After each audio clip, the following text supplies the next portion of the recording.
I do believe catching that grenade mid-explosion is a new speed feat. Does that mean we're firmly in the he can do anything he wants at any speed zone? Welcome to the heart of the stories we tell. My name is Rob, and tonight I will be reviewing Episode 2, Mixed Signals.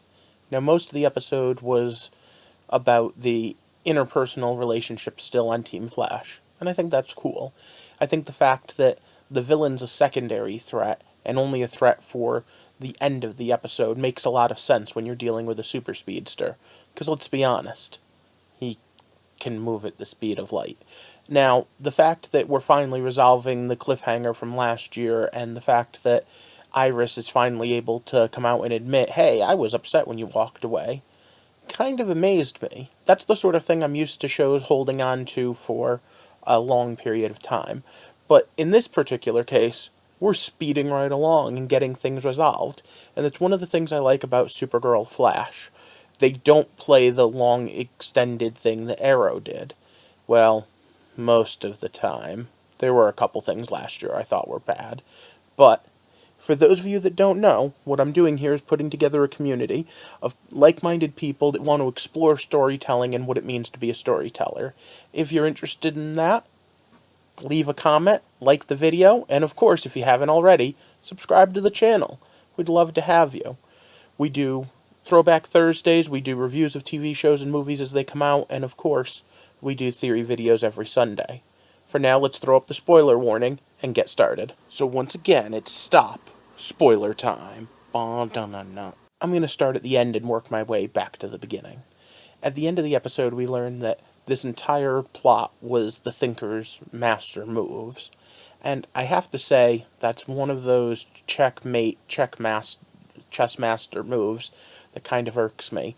Hey, the heroes beat the villain. No, that was all part of someone else's master plan. Well, it's cool when pulled off well, but I'm not sure it is really here. Alright, so they're putting people in Iron Heights prison, they're collecting new metas. How the new metas got their power is gonna probably be one of those long-running mysteries of the season. And of course, we're not going to know for sure when Barry is actually succeeding at setting back Thinker's plan, and when Thinker planned for this and just wants him. The guy that's in charge of Iron Heights is now also a suspect in what's going on. So we have a couple of relationships to talk about. We'll start with the big one. Iris and Barry. I mean, they're Iris and Barry. And there's part of me that kind of goes, yeah, as a comic book fan, I totally get that. Because in a landscape where people get married, divorced, have new sorts of things, Barry and Iris were one of the ones that was allowed to flourish and last forever because they killed the characters off and shipped them away, so they got to have their happy endings. So, yeah, they're Barry and Iris, but they have to work at it still. And part of that comes in tonight's episode with the fact that they need to talk about things. And there's part of me that even kind of, was a little upset at Barry. He was just assuming he'd be in command of everything. Well, I'm the Flash. Well, yeah, but you're on a team full of superpowered people, and you're on a team that spent 6 months working without you. He even takes a back seat in the crossovers, so I can't believe that he has such a problem with it here. Now, I have to say Iris was a little pushy, and that Barry really did overstep the bounds, especially when he was canceling training. Because, we have people like Wally, too, who are every bit as fast as him, but still new and need the training. But these two have good on-set chemistry, and a love story that actually comes right out of the comic. So I'm going to take all of that in stride and say, they're learning, they're getting better. On the other hand, we have Vibe, and him and his little love affair with Gypsy. And these two just don't seem to have the chemistry on set. I had a bunch of episodes last year that I thought they did, but this time it just felt so, rushed. And the whole Caitlin having to decode, the whole, it's fine, no, I'm really mad at you, and the whole made-up Valentine's Day thing just seemed weird. I enjoyed the humor, and I enjoyed the aha moment that we had between the two of them. And at the end of the day, I'm pulling for them to have a cool relationship that's fun, but they need to get a little more chemistry on screen, I think. A little more pizzazz. We got another Killer Frost moment this week, too. When Iris said, we need to go do this, Caitlin had to, don't change, don't change, don't change.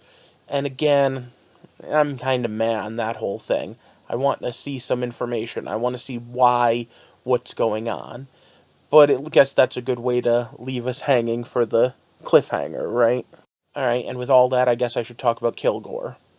Kilgore actually is a pretty hideous villain.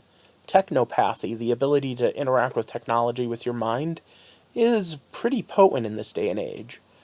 All jokes aside about the stupid upgrades in the suit that were only there exactly for this point, you have to realize how much technology we rely on. Who doesn't have a phone? Who doesn't have a pager? Who doesn't have a computer or a tablet? How many places do you go where everything isn't automated, or at least potentially automated? That makes him truly a hideous threat. But they kind of played it for not much of a big deal in this episode. And part of that is if you're out in the open, Flash is fast enough to stop you. I hope we're not going to have to put up with marriage counseling, couples counseling for the next couple of episodes coming. I'm enjoying the idea of the interpersonal stuff taking the forefront and the villain being in the back end, especially since if we're going to actually use Barry's speed for what it's worth, physical threats to him are pretty hard to come by.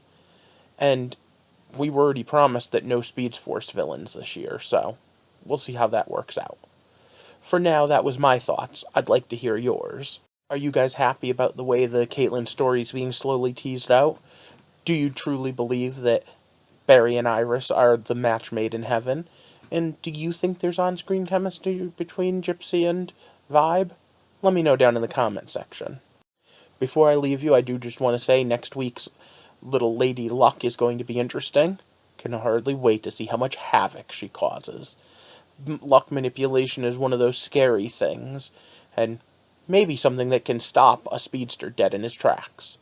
But for now, I need to ask you to like and share this video. It really helps the channel out if you hit the thumbs up and share it with a friend or family member on Facebook, Twitter, something like that, because I'm trying to build a community. And of course, if you haven't already, click that subscribe button and enable alerts. What I'd like to do is be able to talk about the whys and the hows of all of these stories, and I'd love to hear your thoughts about what's going on The Flash and the rest of the Berlantiverse. But for now, I'm going to let you go. I hope you have a good night, and thanks for walking with me through the heart of the stories we tell.